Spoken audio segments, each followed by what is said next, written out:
Who do you trust for your child's health care? A qualified medical professional who relies on evidence, research, and decades of experience, or activists parroting slogans? As a society, we're failing to answer this when it comes to how we treat young people struggling with gender dysphoria. Instead of drawing on what we know about the science of medicine and psychiatry to develop the most accurate diagnosis and best treatment plan, radical ideologues have institutionalized their own dangerous and harmful theories, guarding their unfounded assertions with a vigorously imposed regime of censorship and cancellation. I should know, my 40-year career as a board-certified psychiatrist and scholar came to an abrupt end because I dared to question this newly forming orthodoxy. My name is Dr. Allan Josephson. Along with seeing patients for 4 decades, I've held many teaching and clinical positions over the course of my career.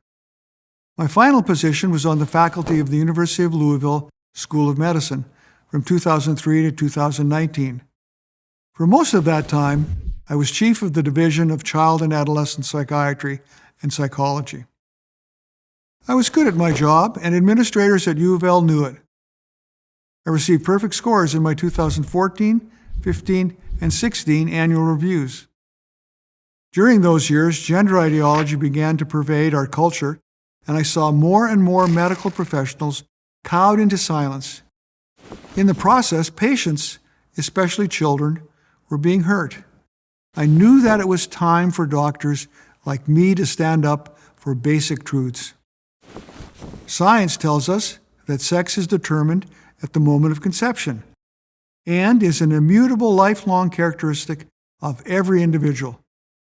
We also know that despite a child's desires or discomfort, regardless of how deeply felt, he or she is not psychologically equipped to make irreversible life-altering decisions on a wide range of issues, including which treatment plan is best for a diagnosis.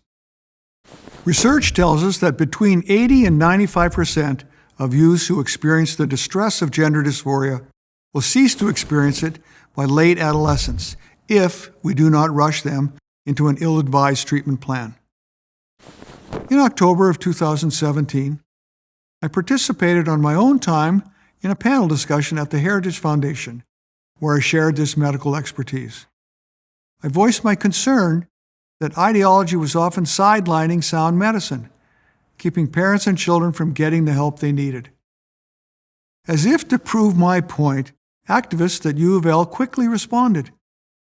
Outraged that I would dare to question the entrenched dogma of gender ideology, a few staff at the university's LGBT center immediately began agitating for administrators to punish me. The fury of these campus activists, which soon included a few faculty in my division, intensified once they learned I was an expert witness in the federal case of Adams versus School Board of St. Johns County. In that case, I testified that biological sex is a meaningful reality. I explained that a school district policy could maintain sex-segregated facilities while at the same time allow access to single-occupancy restrooms for students who identified as the opposite sex. This would balance all students' interests. Campus activists were incensed. They were determined to punish me, and they were successful.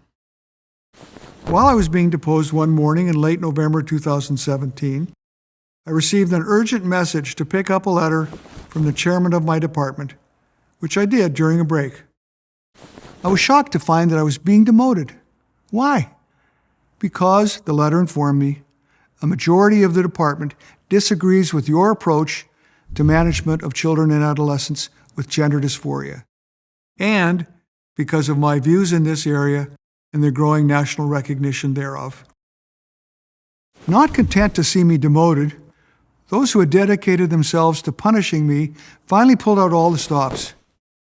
The day after my deposition, an LGBT Center official created a fake email account to leak confidential information of my demotion.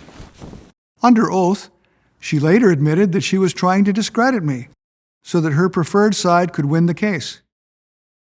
While that attempt failed, the 11th Circuit vindicated my position in late 2022, The overall push to cancel me finally came to its conclusion in 2019 when administrators fired me.